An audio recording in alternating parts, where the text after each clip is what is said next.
of these things that you're putting in your risk register, when it's my compliance piece that we're talking about. Hey, we're live. We're live. All right, well, let's just figure this out. Let's see how we might just be able to work this out and be friends. Welcome everybody to Protecht's next webinar, risk and compliance and how we might be able to be friends. Now, the opening there, obviously a bit of fun, thinking about what a typical conversation might be between a risk professional and a compliance professional that maybe don't quite see that they are similar and that they can work together. And the difficult part about that is that we do not get efficiency. We do not get effectiveness. We've got different methodologies. We've got different face to the front line in terms of risk and compliance. Wouldn't it be great if we can just be friends and we can put a united front and work much closer together? That's exactly what this webinar is all about. And I think to many degrees it prefaces, over the years, I've seen a number of our clients that one year they have got risk and compliance working together on the same floor, and then next year they strategize and go, no, we need to be separate. They move floors, don't talk, and about 2 years later they come back together, don't seem to be able to work it out. Let's see if we can work it out. So first of all, I want to introduce my partner in crime, or the one that argues a lot, Michael. If you could just introduce yourself. I'll do a quick intro of myself and then we'll move into the webinar. Thanks, David. So Michael, the research and content lead at Protecht. And so I'll be playing the role of the compliance manager today. And I have handled compliance and risk roles in the past, had to wear both hats at the same time. And that'll play into our discussion today. Okay, thank you, Michael. And yes, I'm playing the role of the risk manager, and my real day job is as the Chief Research and Content Officer at the Protecht Group, and one of our more enjoyable parts of our role is doing these webinars, and we hopefully you enjoy them, watching them as much as we do delivering them. So in terms of housekeeping, this will go for around about 60 minutes or so. We would like you to enter your questions into the GoTo control panel as we go. And we will be answering those questions after the webinar in a written format back to you in the way of a blog. We would also love you to stay online for another minute or so when we finish the webinar, just to give us a post-webinar feedback. Your feedback is very valuable to us. And yes, you will be provided with a link to the slides and the recording. And of course, as I mentioned, the blog, which is going to be feedback, answers to your questions. So I guess the preface of all of this is, how do we make a more effective and efficient risk and compliance function? And I really love this quote from Helen Keller: alone we can do so little, together we can do so much. And I guess that's true, except if you are getting together and you're fighting, like me and Michael were at the beginning of the webinar. But if you can get together and really make it work, magic starts happening, and 1 + 1 = 3. That's the objective, the purpose of this webinar. Now, in terms of what we're going to be covering, we're going to talk about understanding each other to see where the kind of conflicts come from, and really maybe moving then on to how can we take a more common and integrated view of risk and compliance. Hugging it out to make it work. How do we make it work? What do we practically do to be able to bring these functions closer together? And then also, very importantly, the output, a united front to be able to report risk and compliance in a common framework, maybe using common systems, so that receivers of information do not see a siloed, separated view of risk and compliance. We're then talking about living together, which is really practically bringing the frameworks together. And at the end, as we mentioned, brief conclusions and Q&A. So first of all, thinking about understanding each other. And the purpose of this is that we can get nowhere in being friends as long as we understand, until we understand each other's points of view. So it gets me thinking about conflict. How does conflict really arise? Well, as the compliance manager, David, you talked to me about risk appetite, zero risk appetite. I have no idea what that means when it comes to compliance. Of course, we need to comply. Don't know what you're talking about. Don't know what that means. And you talk about all the stuff that you're doing in your risk registers that seems to be a duplication of what we're doing, non-compliance with this regulation. Like, why are you doing that? You talk about likelihood. Don't know why you're doing that. We either comply or we don't. What does likelihood mean in that context? And then you've got all these incidents that you get people to report, and they're all about compliance. And why are you not telling us? Where's that communication? What's happening there? I hear you. And I guess from my side, I've got to think about it in a slightly different way. Risk management manages the risks that could lead to your non-compliance. So we're actually here to help you. Why aren't you using our risk assessment processes and tools? Why do you have to go off and go and do your own compliance assessments and annoy the business twice when we could go as buddies and show one face to the business? And also, what do you mean that this is your responsibility because you have it might have a compliance component. The compliance component also has a risk component, the things that could lead to non-compliance. And this is where I guess a lot of the debate comes from, and not seeing our world in a common way, or certainly in a way where the commonalities overlap and are understood and dealt with together. And I guess the starting point to can we just be friends is to understand why we're here. What are our objectives? Well, if we first of all think about the objectives of compliance management, referring the 37301 standard, it is to meet all of the organisation's compliance obligations. If for me, now we refer to ISO 31000, risk management is to manage the effect of uncertainty on objectives. Well, above we have the compliance objective, and my job is to manage the effect of uncertainty on that objective, which then brings us together, firstly, at the same table with compliance risk management. And that objective is to manage the effect of uncertainty on compliance objectives. And now we're starting to see at the highest level the common ground. If I was to open it one stage further as a risk manager and go back to the definition there for management objectives, tongue-tied, to manage the effect of uncertainty on objectives. So we always start in risk management with what are the organisation's objectives. Now we're going to have strategic objectives, change the organisation, and we're going to have operational objectives, which is to run the organisation BAU. Now a typical set of run the organisation's objectives, BAU objectives, are as follows. Firstly, to enhance customer service, employee experience, keep employees safe, and naturally, number 4 drops in, yes, to meet all the organisation's compliance obligations. Now, the other ones I'll let you read in your own time, but they're the typical 9 that apply to most organisations for BAU objectives. And you'll notice one of those 9 is the objectives of Michael, our compliance manager. This is where the linkage starts, making sure that with all of your risk management, you started off with your objectives and it includes number 4. However, number 4 could be considered slightly short-sighted, but it's very easy to understand. Why am I here as a compliance manager? To make sure we meet our compliance obligations, but it's much more than that, Michael. Yeah, very top-line view. So beyond that, why do we want to meet those obligations? Well, it protects us from financial loss, fines, protects the reputation and brand of the organisation, and also helps prevent us from any regulatory action. But even those are still not the end goal. They're just the means to the end. And really the end is to protect our stakeholders. That is what our compliance is all about. And if we think about anti-money laundering as an example, people are not there to monitor anti-money laundering. That is not the outcome. The outcome is to prevent terrorism from affecting our societies, affecting our people. And that is really what it's about. So they are the most important people. You know, people in my team are the most important people because that is what they end up achieving. And I hate to say it this early in the reconciliation process between me and you, Michael, but I honestly have to say that compliance people, compliance managers, they are, as you quite rightly say, the most important people in the organisation. More important than the chairman of the board. Don't let the chairman watch this video. More important than the CEO. Don't let the CEO watch this.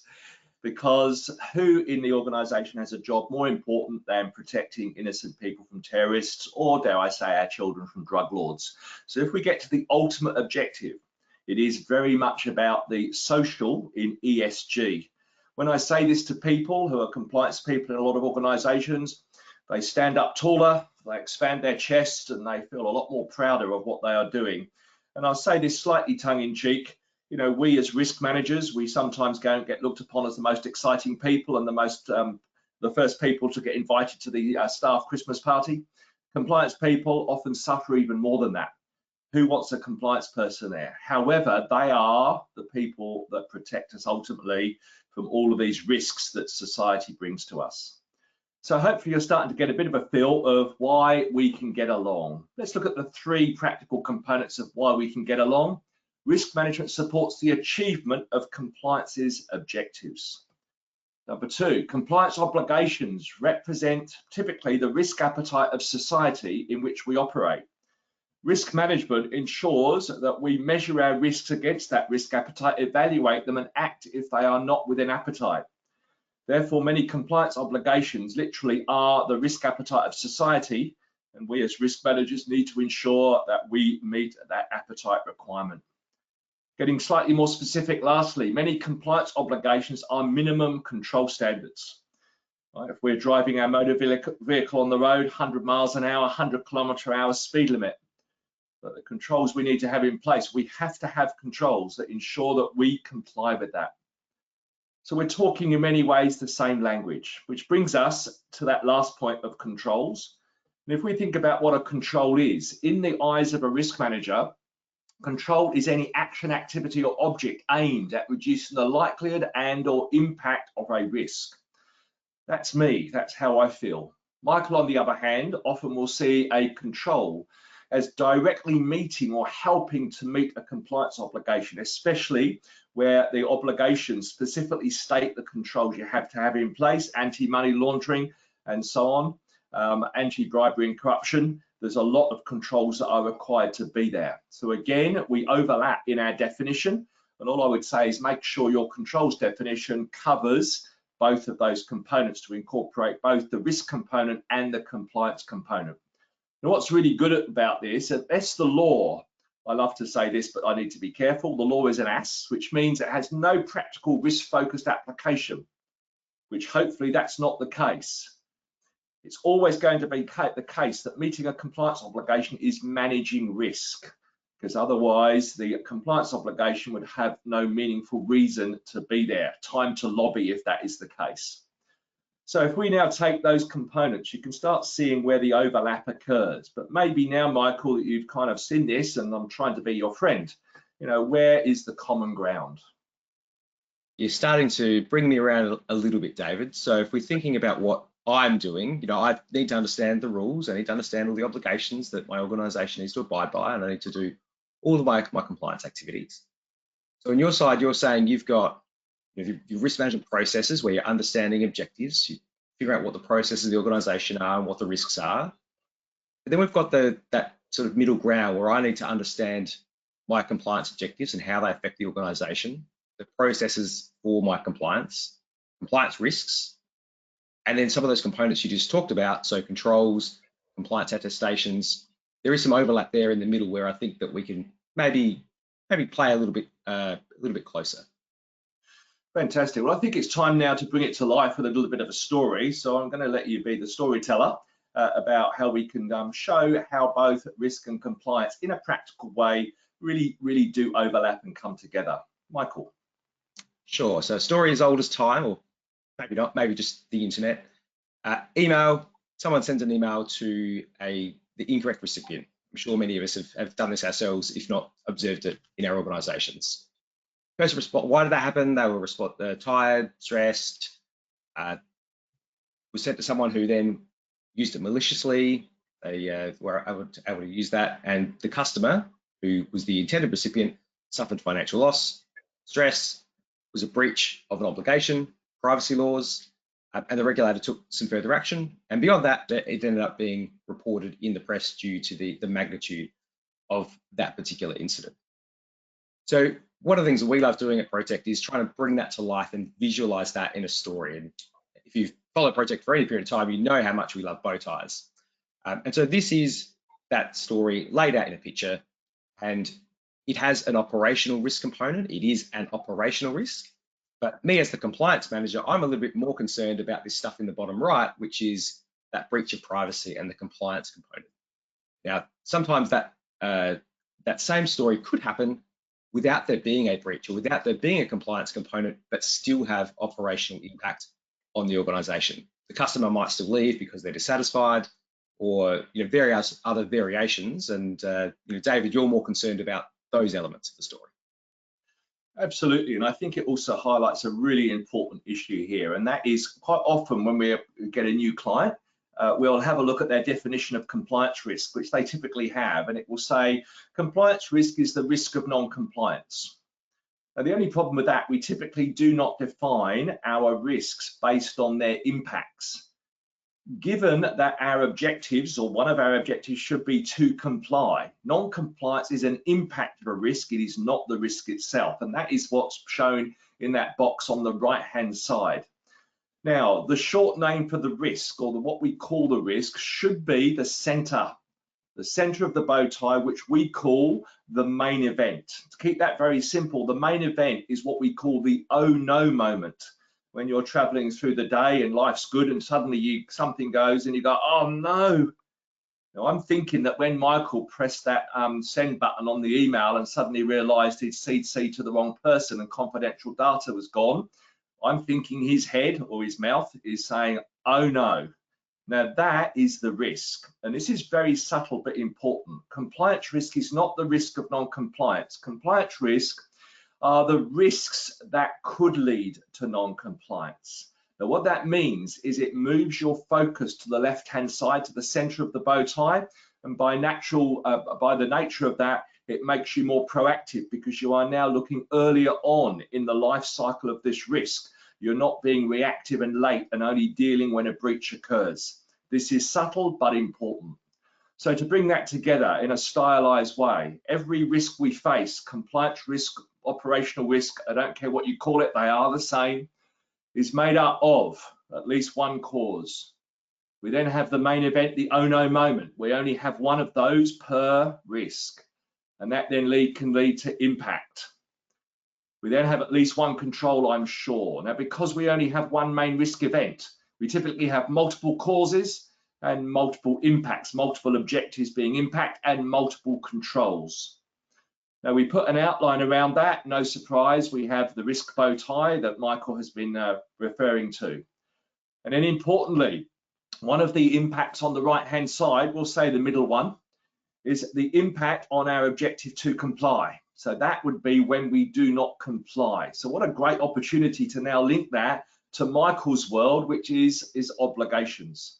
So we now link to his obligations and his rules, and we link in two ways. One, it links to the impact of this risk, hence linking to impact.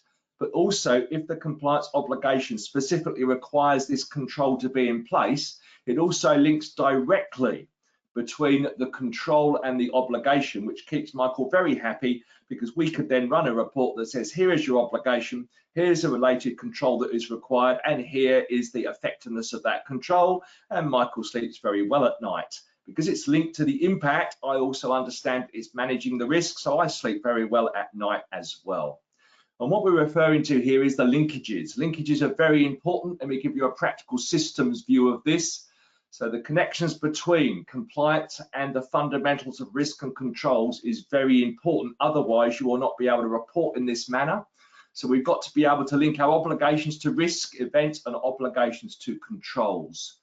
Here's a screenshot from our system, Protecht ERM. You need a magnifying glass for this, so I've blown it up, and those are the linkages, where you are linking now to associated controls, associated risks, and we now in a system perspective have been able to demonstrate the linkages that we just showed in the bow tie. So that's now starting at a more granular level to show how mine and Michael's world can come together. So I'm feeling a hug coming on. So I think it's starting to think about how do we make this actually work from our worlds. So first of all, think about now my world, which is ISO 31000, or in the US, COSO, very similar standards, but I refer to ISO 31000. And maybe now, for the benefit of Michael, our compliance manager, I'm going to put a compliance lens on it. Now here's the 8 steps of ISO 31000. You may be familiar, but I'm going to put a compliance stance on it. Number 1, communication and consultation. I need to identify my stakeholders who are interested in compliance and compliance risk. The key ones are going to be, I'm sure, my customers, right, my employees, and definitely my regulators, and I'm sure indirectly the press and so on and so forth. So we're going to have to think about our stakeholders and have a chat with them. What do they expect from us? Obviously, the regulator is going to say, I expect you absolutely comply. I'm hoping your shareholders also want you to comply. So we are now being given an external view of what our compliance should look like. We then take that internally, scope, context, and criteria. No surprises, we identify our strategy and objectives. Included in that is to comply. We follow that up with what do we need to do to meet those objectives, including what do we need to do to comply. And this is ensuring that we have compliance processes. Michael's world is very much geared to ensuring that we have compliant processes. And very importantly, as Michael was arguing with me before, we need a risk appetite for all of our risks, including compliance risk, and we're going to touch upon that in a few minutes. And once we've done that, step 2, we now move to the more traditional area of risk management, which is risk assessment, identification of risk. With a compliance lens, we're now looking at then what risks could lead to non-compliance. Michael's example of CCing the wrong person and sharing confidential data is a good example of that. Once we've identified the risk, we then need to analyze the risk. I feel like a good bow tie is coming on here. That's a great way to analyze the risk, and analysis also includes the size of the risk, which we typically measure based on the likelihood of and the impact from the risk. This is where likelihood and impact come in, Michael. You were arguing with me about why do you need likelihood? Well, it's the likelihood of the risk that could lead to a compliance breach, right, rather than directly on the impact. Once we've analysed, we now know the size of the risk. We compare against risk appetite to evaluate the risk to see if it is within our appetite or not. Right, once we've done that, we then need to treat the risk if it is outside of appetite. We're not comfortable with it. Right, and from there, we now build it into our day-to-day ongoing management process. So monitoring and review as part of our compliance management and compliance risk management and risk management processes. And then, as you are going to cover later, Michael, to give a united front, we need to record and report to be accountable to our stakeholders around giving them assurance and also red flags where there are maybe issues. So let's now address then risk appetite for compliance risk.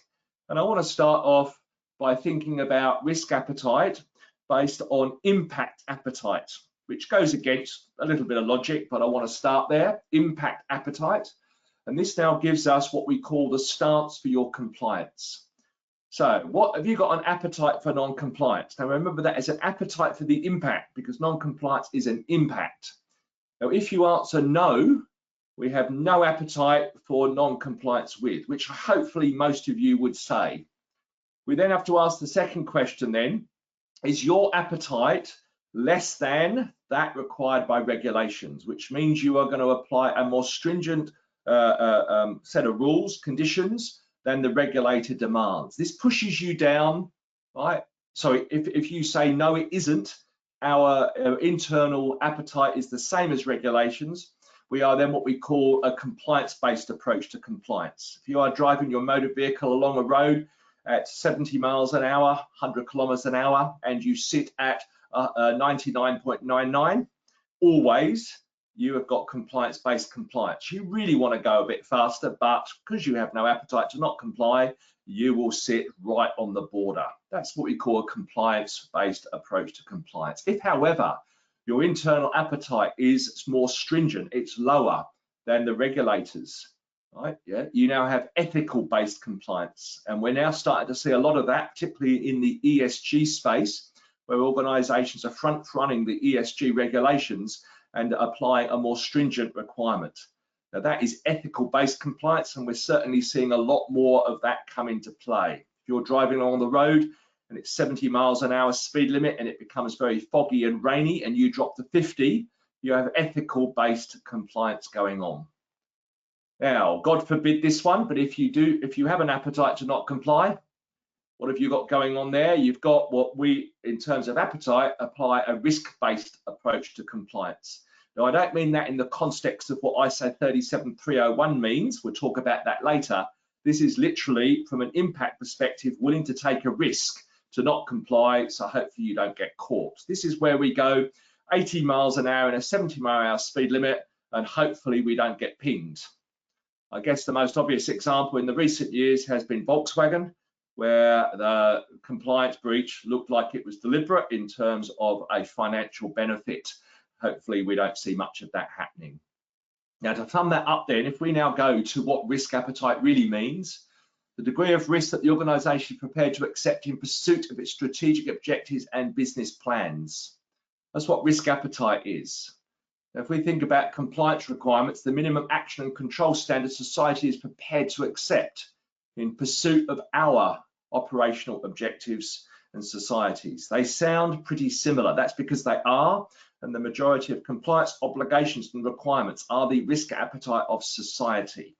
What are we trying to do both internally for our own risk appetite and externally for societies? We're trying to give the people that operate in both of those regimes freedom within boundaries. Freedom to do things, take risks, make decisions and fail. We do that for the public. They're our compliance obligations. We do that internally, and that is our risk appetite, supported by our policies, control standards, minimum standards, and so on. Now, in this instance, if we now apply this logic to compliance risk, it's a different story. Now, if we think about now compliance risk, and we take Michael's story, we have no appetite to breach privacy laws. But do we have an appetite for CCing the wrong person? But think about it. If you didn't, you probably would only allow a very few people to send emails because human error occurs. You will make sure that you completely vet every email address that goes out. 3 sets of eyes before they're allowed to hit send. You delay every email by 24 hours so people have got time, and you realize you can't operate. It is to such a level that you probably couldn't operate. So typically, we would allow some appetite for CCing the wrong person on the premise that it could lead, but may not, to a privacy breach. The other most obvious one is you run a call center. The risk of saying the wrong scripting or the wrong language to a customer, and therefore we do call monitoring. If you have pretty much no appetite, you will monitor 100% of all calls that are made independently. Right? The standard average is around about 20% or even less than that in large call centers. Therefore, we do have an appetite for the risk that could lead, but we do not have an appetite for the actual breach itself. Not easy to absorb this, but it's a very important issue. Now, in terms then of how we go about doing our compliance and compliance management, Michael, just want to give you an idea of maybe what compliance risk management might look like now that you've heard all my wonderful words of wisdom of how you might be able to utilize what we in risk do. So if I look at that ISO diagram, David, there's a bunch of activities that I do that I think sit there. So if I think about how we need to understand compliance risk, kind of what we've covered, we need to do our risk assessments. We need to think about the objectives of the organisation and those compliance objectives. That's where I'm looking. But you're also talking about a lot of these risk metrics and assurance, monitoring. So I need to know those things from a compliance perspective for breaches. But I'm thinking now maybe I could bring some of those things back a little bit. And if you're talking about the risks that could result in non-compliance, maybe I could be looking at risk metrics earlier in the life cycle of that story that are also compliance metrics because they help me front run compliance breaches potentially. I get some more insight further in advance. And I can see that you're also looking at breach management is important to me. You're looking at incident management from the same kind of process from an operational risk perspective. I'm starting to see how we can bring a lot of these processes together and potentially use some of the same tools. Fantastic. And I think one of the realizations, and you said it so well then, is that in many ways bringing risk and compliance closer together moves compliance to become more proactive rather than reactive. And I think that is a real value add and a great insight. So now I want us to think about a united front. How do we show a united front? And now that Michael's completely bought into us getting together, I might let you handle this, Michael. Michael, over to you. Yeah, fantastic. Thank you, David. And one thing that we pride ourselves on is trying to really build an integrated approach to reporting and being able to build all of those activities that we do control self-assessments, risk assessments, managing those issues and actions, risk indicators, attestations, all of those activities that we've just talked about, and trying to bring them all together in one spot. And so at Protecht, we call this risk in motion, and this is a top-down view of the risks that the organisation faces, bringing all of the key information across all of those activities together. And I know that for David, this is your bread and butter. This is the risk view of the world, top down. But I'm more interested in compliance. So this is our compliance in motion view, where I'm looking more at the themes of compliance. So here with anti-bribery, competition and consumer, being able to then have a look at how we're tracking across all of the different activities related to compliance for that particular theme, and how well are we tracking? How can I report that to management, senior management, the board, to let them know where we're tracking, what activities we need to take. And clearly I need to be talking to some people about our anti-bribery and corruption. Obviously it needs a bit of work from what I can see here. And from there we can start drilling a bit further down to start understanding for anti-bribery and corruption, for example, we might want to drill a bit further down into who do I need to take action with, who do I need to follow up, where are the key things that we need to be doing a little bit better. And then we can move forward and look even deeper at some of the trend analysis that goes with that particular compliance. Some of the attestations, how has that been tracking over time? The key risk indicators that you may have associated with some of those compliance components, how are they tracking over time? And being able to provide the right level of detail to the right stakeholder at the right time is critical. Fantastic, Michael. And I guess, in my own mind, it kind of brings this whole principle of GRC, the R and the C, and what that really means to bring them together. And it's interesting that, for 24 years now at Protecht, as long as we've been going, we have referred to GRC as ERM, Enterprise Risk Management. And some people have said to me, where's the C in ERM? And I said, it's completely embedded within the R, because R and C go together, and we've never changed. I don't want to, because I prefer ERM, but for those of you that GRC, this is all about bringing the RC together truly under one framework. And you just really highlighted how a kind of a view of when you use systems and methodologies in a similar format, you can then show to the receiver of those reports a really consolidated view, a united front. And let's be honest, people who receive reports on risk and compliance, they love us when we bring them together, so they don't have to go and look at two different reports. So let's now finally look about living together. I think we're at the point where we're pretty much starting to say, hey, we can be friends, so maybe we should go and hang out in a unit and a pad and a flat together, and let's see what that might look like. That said, I'm sure when we move in as flatmates, as unit mates, there's probably areas that you want to spend time on your own, stuff that you need to do that I know you do, but I don't need to be overly bothered. Your level of interest, what might that look like, Michael? Sure. So the things I want to do, or I want to help the business do, is understand their obligations, look at what they need to adhere to, help them understand those requirements. What is it that we need to be paying attention to? How do we word that in a way that makes sense to the business? What are the processes I need to put in place to allow the compliance with those obligations? Then carry out those compliance functions, so doing some of my compliance risk assessments, perhaps a little bit with you, David, but attestations, various other compliance specific activities, and then do that reporting on my specific activities to the people that care, because regulators, board, etc., and drive some of those further actions that might be required on the basis of that reporting to support decisions. What about you, David? What do you want to do in your room while I'm doing this? Well, I think you've perfectly described what I like to do on my own earlier, so we won't repeat, but I like the ISO 31000 standard and the practical steps in risk management that I need to do to be able to meet those requirements. You covered those beautifully. Obviously, I am looking upon these as all risks. I don't differentiate.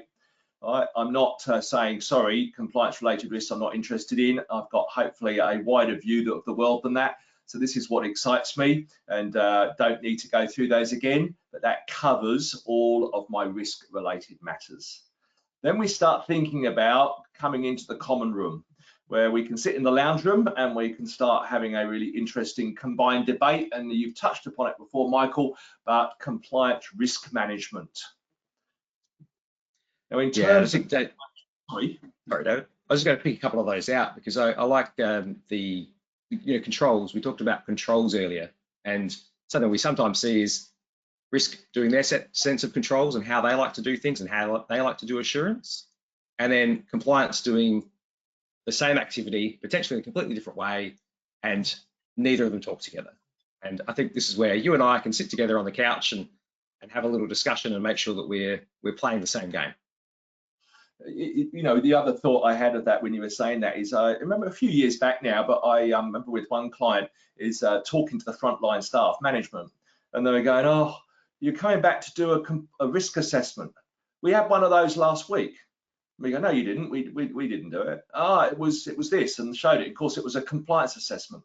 And they said, really, do we have to go through this again? It sounds very similar.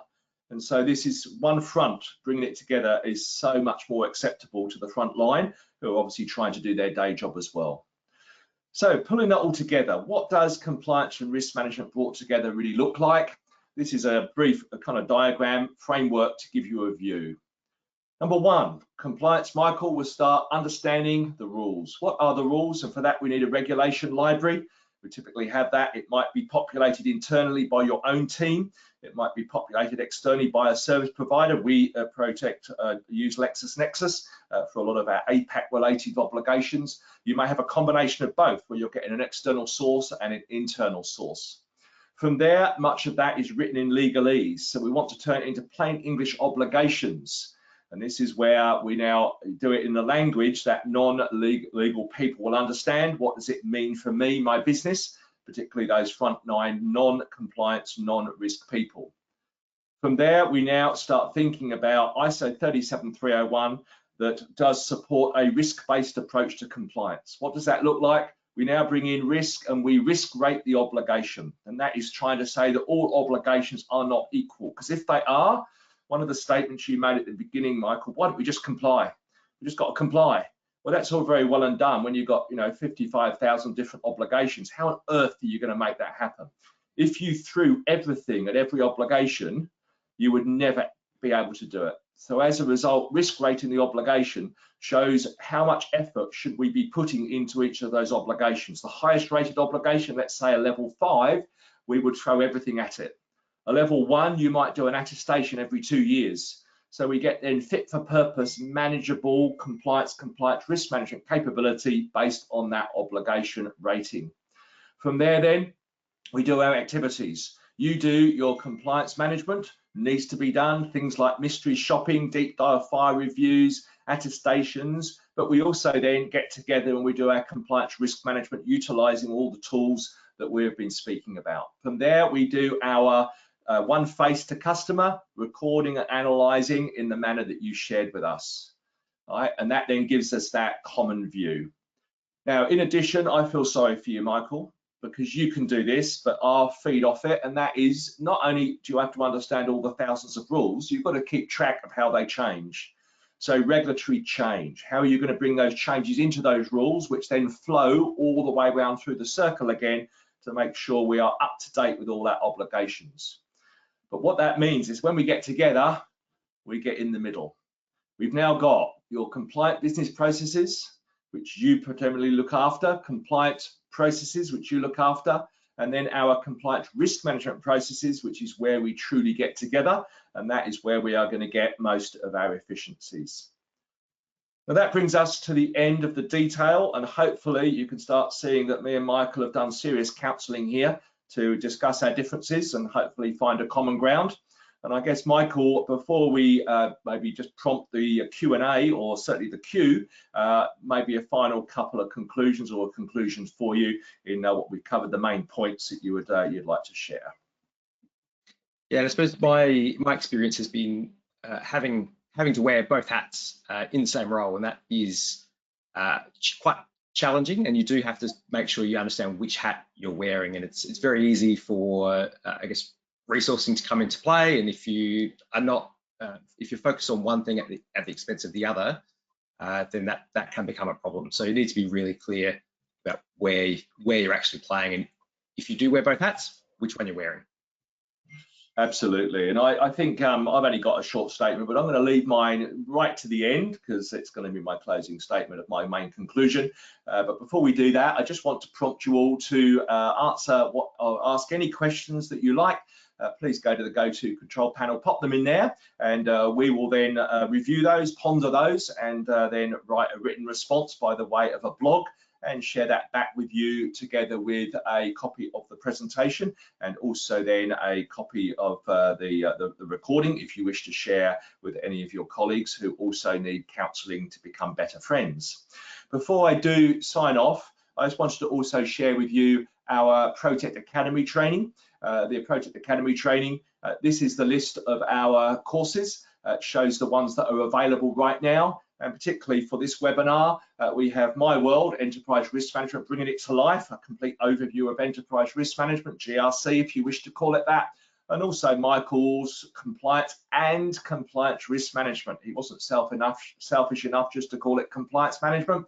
He also added me in there as well. They are available, and up till the next 4 or 5 months, we've got also 5 additional courses coming into play. Take a look. There's the QR code. Take a look. So I guess my final comment would be, my biggest takeaway is hopefully we've shared with you that, you know, we started as enemies and we ended up as friends. Now, I do hope, unlike some organisations I've seen, that we don't become enemies again. And I started the webinar by saying some organisations I see every 2 years, they seem to put risk and compliance together, and then 2 years later they split them, and 2 years later they put them together. And it seems that everything to do with the change of heads. And you sometimes get a change of a head, a new compliance head comes in and goes, what are we doing sitting next to risk? We're not risk, we're off they go. And then another one comes in who's watched the webinar and says, hey, we should be sitting together. All I can say to you, I truly believe that sitting together and overlapping our worlds to the best we can and understanding each other's world is way more powerful and effective. And truly, you know, get the RC connected in your GRC. Finally, visit our Knowledge Hub. For those of you that hasn't, we've got a Knowledge Centre. We've got lots of pre-recorded webinars, ebooks, blogs, and so on. We love you to be part of our community, and we hope it isn't the last time we see you on one of our webinars. Other than that, a really big thank you for Michael and the compliance manager in the room, and a big thank you for all of you to take the time out of your day to enjoy this webinar. Hopefully you got something out of it. Finally, please wait a minute and just give us our feedback. We would really appreciate it because we then plough that back into future webinars. Thank you, everyone. Have a fantastic day. Thank you.